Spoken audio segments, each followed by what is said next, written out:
Hi everyone, and welcome to another episode of Vienna Arbitration Talks. I have a very special guest today on the line all the way from Cohasset, Massachusetts, a world-renowned arbitrator, Professor William or Rusty Park. Hi Rusty, welcome to Vienna Arbitration Talks. How are you doing?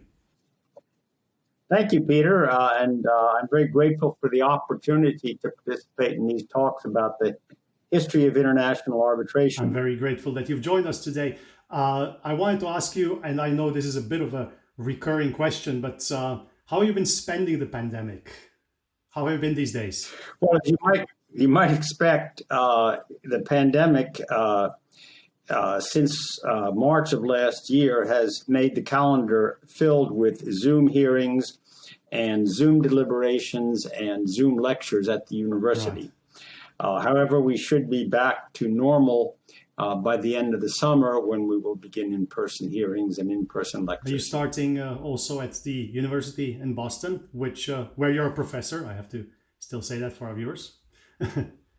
Right. This would be right after what we call Labor Day, which is the first Monday of September. First Monday of September. Rusty, let me introduce you to our viewers shortly. I will say a little bit more. So I've already said that Rusty is a professor of law at Boston University, where he teaches financial and commercial transactions and international financial and commercial transactions. After studies at Yale and Columbia, he practiced law in Paris. And afterwards, he returned back home to Boston to teach. He has held visiting appointments at universities all over the world. Rusty served for 6 years as the president of the LCIA, and he is a member of the advisory board of ICA. He has served on the appeals tribunal for the International Commission on Holocaust-era insurance claims and as an arbitrator on the claims resolution tribunal for dormant accounts in Switzerland. Rusty has been described as one of the most brilliant minds in the field of international arbitration, and he regularly serves as arbitrator in the most prominent and significant investment and commercial arbitrations. And that's also how I met him, as a young tribunal secretary to a tribunal that Rusty was a part of. So, Rusty, but anyway, since this is Vienna Arbitration Talks, I wanted to talk to you about your first time in Vienna, which I believe was on Easter 1968, right? That's correct. At the time, I was studying in Paris, and with a friend, we took a train overnight from Paris to Vienna. The train was called the Orient Express. The Orient Express, right. At the Orient Express, I'm told that it stopped running about a dozen years ago, but back then it left the Gare de Lyon at 2200, 10 p.m., and it arrived in Vienna the following afternoon. Of course, being a student, travel was in the third class car at the very back of the train. But some of your audience, Peter, may know the Orient Express through the Agatha Christie story, Murder on the Orient Express, which is all about a famous Belgian detective, Hercule Poirot, who solves a crime that's committed on the train when it was stuck in a snowbank. But that week in Vienna during my student days was a wonderful experience. We had a visit to Grinzing, which is the wine cellar region, and we took little trips all over the city, including one to what I think is one of the great monuments of Vienna, the Bergtay. That is true. And if I may interrupt you over here, in the anticipation of this interview, Rusty sent me a photo, and it's this photo that we are showing right now. He asked if I know where it was taken, so I did quickly recognize the theater, as Rusty has said. And the other day I got on my bike and went straight to the Rathaus Park, which is the town hall park, and found the exact same spot. So here it is, 53 years later. How has Vienna changed in this time? You have been to Vienna after this time for sure. I've been to Vienna, but I still find it a magical city. It's a lovely place that combines some of the old charm of the Habsburg imperial era with much of the modern 21st century accoutrements that Peter, during your time living there. I do. Well, thanks, Rusty. May I suggest, let's go to our topic for today, the Alabama arbitration. So you've written about it in the Revue de l'Arbitrage. You're preparing a sequel to be published in the tribute to the late Johnny Wieder. You spoke about it in the Goldman Lecture in Paris a couple of years ago. And we've heard about the Alabama arbitration, that it quite likely prevented a war between the UK and the US in the late 19th century. And Johnny Wieder himself described it as lying at the origin of what international arbitration is today. It's also been called the cornerstone of international arbitration. So I wanted to ask you, just why is that? Well, as many people know, during the American Civil War, which went from 1861 to 1865, the British sold ships to the Southern Confederacy, which had seceded from the United States. And this sale of ships was in breach of the British neutrality obligations. After the war was over, the United States demanded damages from Britain, and the negotiations over these damages threatened an armed conflict. At the time, there were some American politicians. One of them was Senator Charles Sumner from my home state of Massachusetts. And these politicians thought that the dispute between the US and Britain on the British breach of neutrality could justify the American annexation of Canada.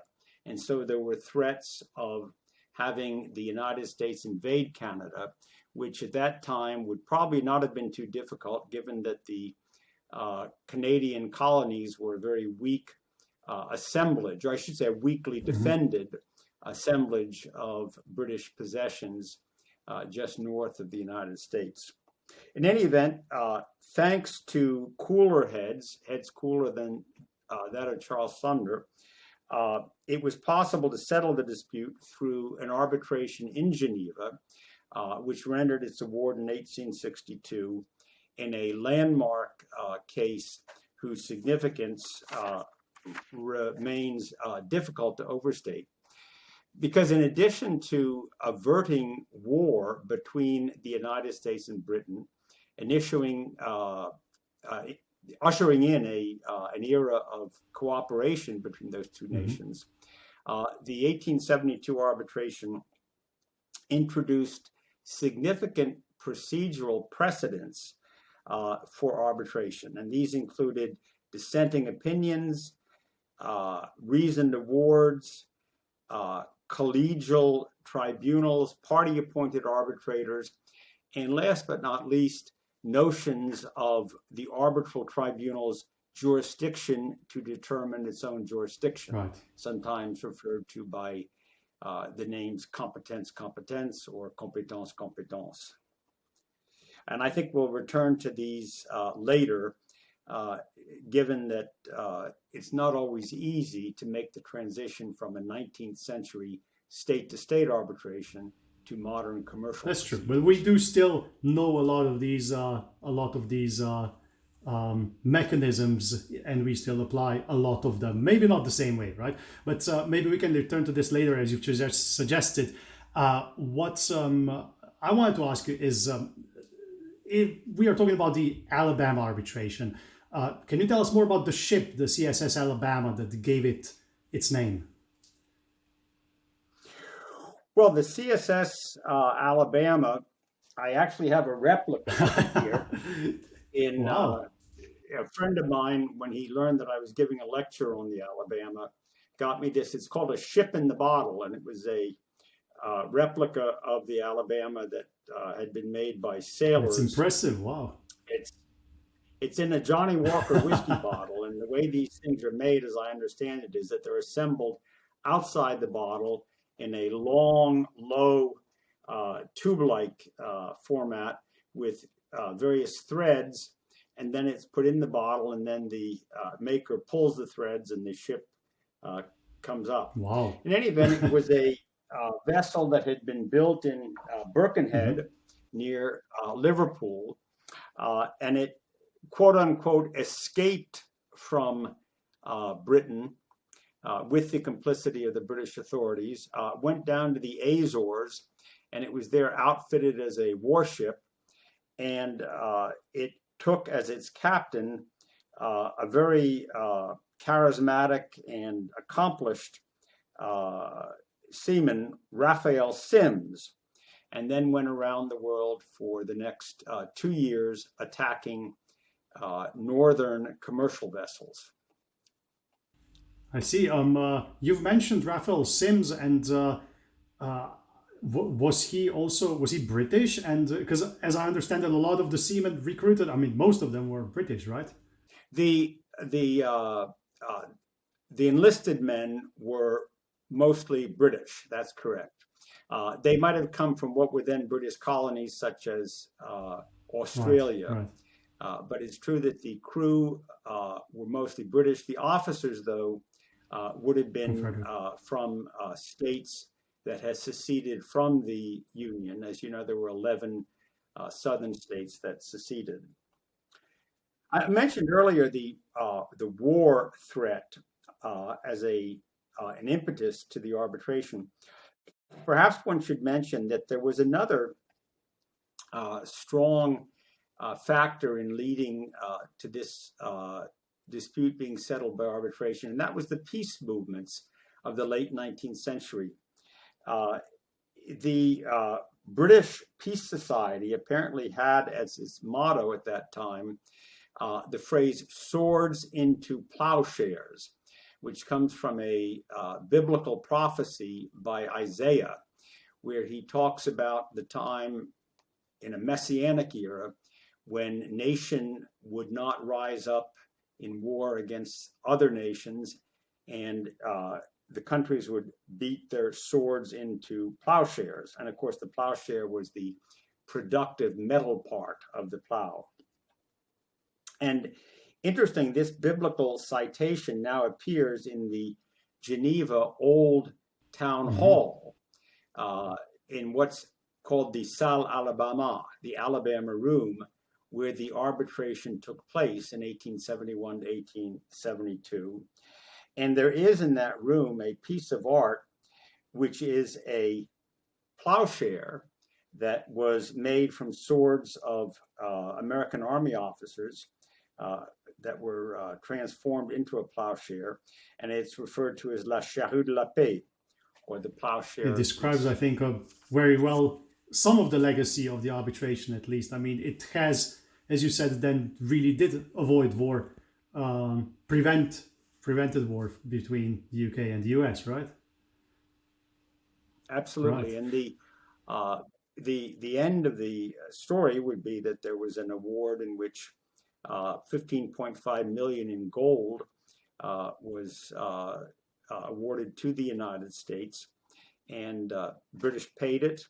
And after that, there was a new era of cooperation between the two countries, which has lasted to this day and continued, of course, throughout the end of the 19th century and through the First World War and the Second World War. Wanted to ask you, there were other ships too. Do you want to say something about those ships? There were a lot of other ships. The two major ships that people often speak about in the context of the Alabama arbitration were the CSS Florida and the CSS Shenandoah. CSS, of course, means Confederate States ship. And perhaps the more interesting of these two other ships was the Shenandoah, because it had gone down to Melbourne in Australia, which was then a British colony, and it had recruited crew among British nationality, men of British nationality, and after that went off into the Pacific and continued in the Pacific for months after the war had ended. Afterwards, okay. The war ended in April of 1865 with the surrender of Robert E. Lee at the Appomattox Courthouse.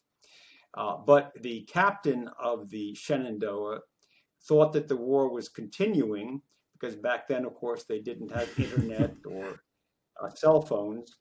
And it wasn't until many, many months later that the Shenandoah finally gave itself up, having learned that the war ended. How did it give itself up? Where did it go, and how did it go land in the end? As I understand it, the Shenandoah circled back around the globe and went back to England and surrendered. The officers who were Southern Americans were then paroled. Paroled means that they were let go on having given their word, or their parole, that they would not take up arms again. Which England, I mean, basically UK, which was a neutral country back then. And maybe we can talk about this neutrality aspect a little bit. Since, as far as I remember, in May 1861, the UK proclaimed neutrality in the American Civil War. I wanted to ask you, what was neutrality back then? Was it an established principle of international law, and what would have been the relevant law governing the neutrality? Well, that's a very important point, because the whole arbitration award was built on a finding that Britain had violated its duty of neutrality. As a neutral, Britain was not supposed to enter the war between the North and the South. But Britain took what some people refer to as a position of benevolent neutrality toward the South. As many historians will tell you, the British textile mills at that time depended on cotton from the South. So although the British were technically neutral, they were not supposed to help either the North or the South. They ended up doing a lot to help the South. And I think that we can return to this notion of benevolent neutrality a bit later, because it's a matter that I learned about when talking to my late father one time about his role in the Second World War. But perhaps that's something for a little bit later on in the I think we can finish up with that with your personal experience on the benevolent neutrality. If we talk about the arbitration shortly, the arbitration itself. So for us, the arbitration nerds, we think about what was the agreement to arbitrate. I looked it up. I hear that it was included in the Treaty of Washington. What was the applicable law for this?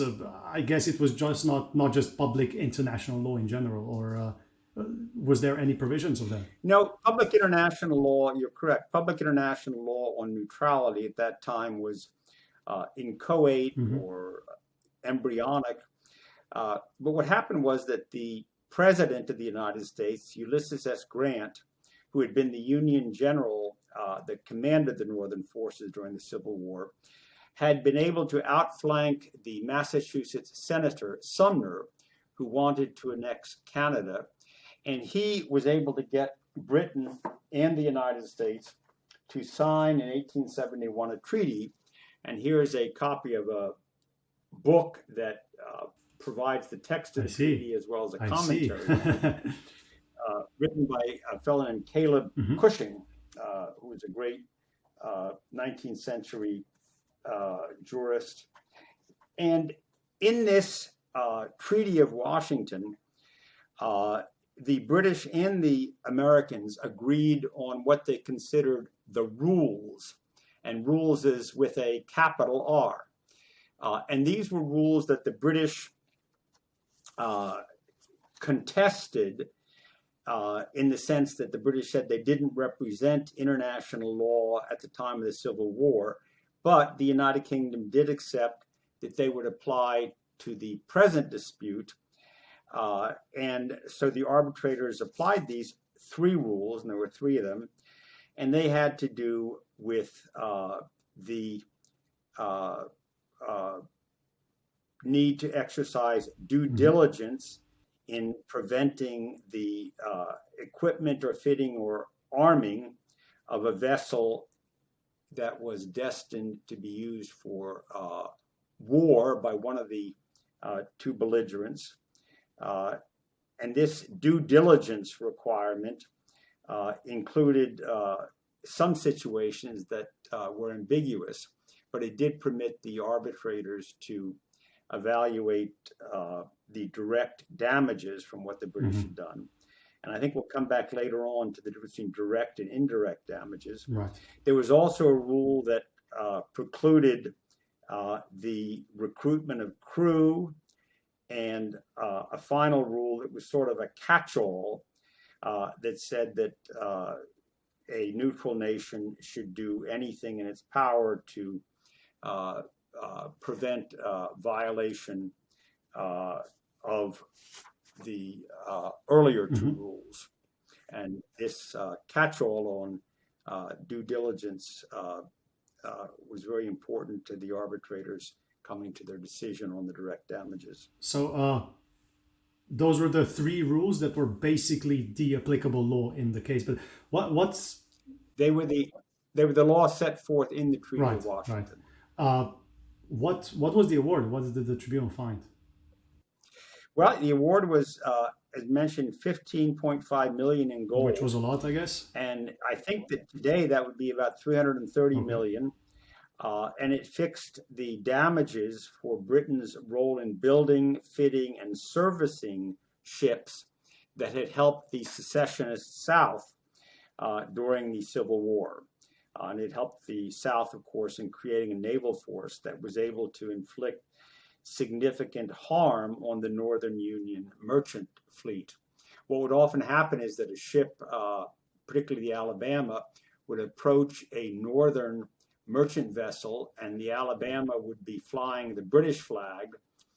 And so the merchant vessel would let the Alabama come alongside.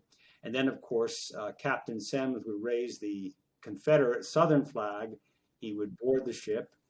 And in some cases, the ship was scuttled. In other cases, it was ransomed. But in any event, the ship was no longer able to serve in the Northern Union merchant fleet after Captain Semmes had boarded it under those false pretenses. What about the indirect damages? Because there was also about a claim on indirect damages, right? And I assume that's right.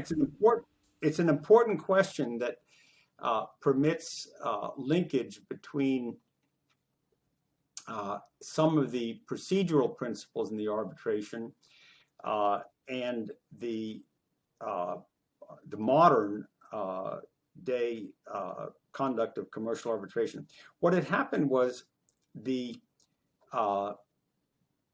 American politicians who wanted to annex Canada had said, well, there's not only the direct damages, the loss of these northern vessels that were boarded by Captain Semmes or the other ships, but there's also the indirect damage for prolonging the American Civil War after the Battle of Gettysburg in July of 1863. The theory was that if the Alabama and the Florida and the Shenandoah had not been roaming the oceans for another 2 years, but in the case of the Alabama, it was 1 year, but in the case of the other ships, it continued until, well, for the Shenandoah, well past the end of the war, that if there had not been those ships that were preying on Union merchant vessels, then the North would not have had its lowered exports. It wouldn't have had the increased cost in marine insurance. There wouldn't have been a transfer of commercial shipping to non-American merchant vessels. And the theory was put forth that these indirect damages, they were commercial costs from the war extending after the July 1863 Battle of Gettysburg, that these were worth about $2 billion in the money of that which time, is a lot, right? Which would be about 20 times more today. It would be nearly $42 billion. And what happened, and this is how it ties into this principle of competence, what happened was that the tribunal itself made a decision that these indirect claims were not subject to the Geneva Tribunal's jurisdiction. And the decision to exclude these indirect claims from the tribunal's jurisdiction involved a lot of cooperation between the American appointed arbitrator, Charles Francis Adams, and the British appointed arbitrator, Sir Alexander Cockburn. And this rule that arbitrators have the right to determine their own jurisdiction has carried down today into what is, as I said, often called the competence-confidence principle. Of course, it's different today in that with commercial arbitral tribunals, there are national courts that can come in to vacate an award if the arbitrators exceed their jurisdiction. These notions of competence vary from country to country and legal system to legal system. But in most cases, what the principle will mean is that at the least, the arbitration does not need to stop just because there is a challenge to an arbitrator's jurisdiction or the arbitral tribunal jurisdiction. And this is vital to the efficient conduct of arbitration because it permits the arbitration to resist sabotage by having one side say, well, things have to stop because you don't have jurisdiction. The arbitrators say, well, let's take a look at that and make a determination. Even though, as mentioned in many cases, the courts at the situs or at the enforcement venue will be able to review that jurisdictional determination. I wanted to ask you still about benevolent neutrality. You've mentioned your personal experience before, one that concerned your own father during World War II. Would you want to share that with us? Sure. In fact, this vignette about my father plays into my early interest in the Alabama because it got me intrigued with the notion of benevolent neutrality and the way that benevolent neutrality can take on a different tone, both legally and morally, depending on the context. In the Second World War, my father was an officer on a merchant ship called the Julia Ward Howe, which was on a convoy across the Atlantic Ocean. He was in the Navy, but he was a gunnery officer assigned to that merchant ship. And in January of 1943, the ship had been torpedoed by an enemy submarine. My father, with the other officers and crew, floated around in the Atlantic for a number of days before they were rescued by Portuguese fishermen who took my father and his fellow sailors to the Azores, which, as you know, was then a Portuguese colony. Now, officially, Portugal remained neutral between the Germans and the Americans. But in fact, Portugal had a position of benevolent neutrality toward the United States and Britain, which comes into the story a bit later. And I'd never really heard the story until one Thanksgiving dinner at my parents' house. And as you know, Thanksgiving is the autumn festival where American families gather to have turkey and cranberry sauce. And at the time, I was reading a book by an Austrian author named Stefan Zweig, who was a very well-known author between the two world wars. And in English, it's called Beware of Pity. The German is Ungeduld. Yeah, the German one. Yeah. I also, like, in anticipation, I got it too. Only I have it on Kindle, unfortunately. Got it on Kindle. Okay. Yeah. Anyway, I had taken that home at Thanksgiving to read it. Wow. It was using it to practice my German, which has not gotten much better over the years. But in any event, I had that book on the table, and my father looked at it, and he said, I read that book four times. When I was in the Azores. And I said, well, why is that? And he said, well, the English translation beware of pity, was the only book in English on Delgada. And Delgada is an island in the Azores where my father had been, I guess, deposited is a word, after the Portuguese fishermen had rescued him. And of course, he, as a naval officer for a belligerent in the Second World War, should have been kept interned on the Azores by the Portuguese for the duration of the war. But what happened instead was that the mayor of the village apparently turned his back and let my father escape, and I'll put escape in quotes, and he was able to get to London, and from London he rejoined the American Navy and was able to finish the war, Second World War, on ships in the Pacific. He went to fight again.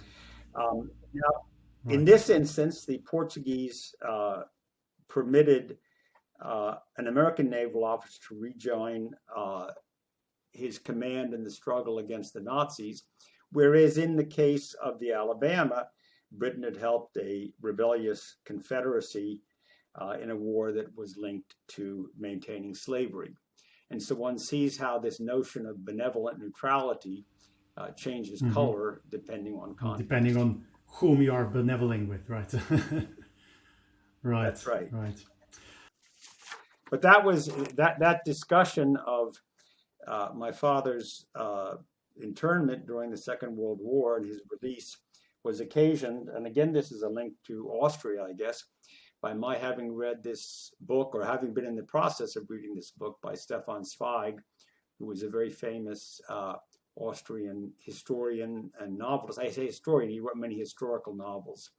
And the Ungeduld des Herzens was about a Habsburg cavalry officer who had a sort of a quasi-romance with the daughter of a local chateau owner. I see.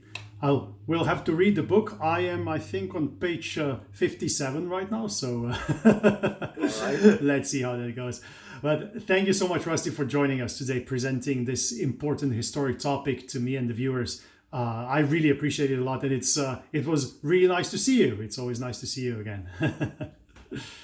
Thank you so much, Peter, and thank you for making the links between arbitration, Vienna, international law, and thank peace. you. I hope we can travel again soon. You can get that. We can go to Grenzing together again after all these years. We can get a lunch or dinner over there. It's a very pretty place. Okay, I look forward. Thank you. Thanks again, Rusty. To you, dear viewers, thank you very much for watching us again. Greetings from Vienna, and stay safe.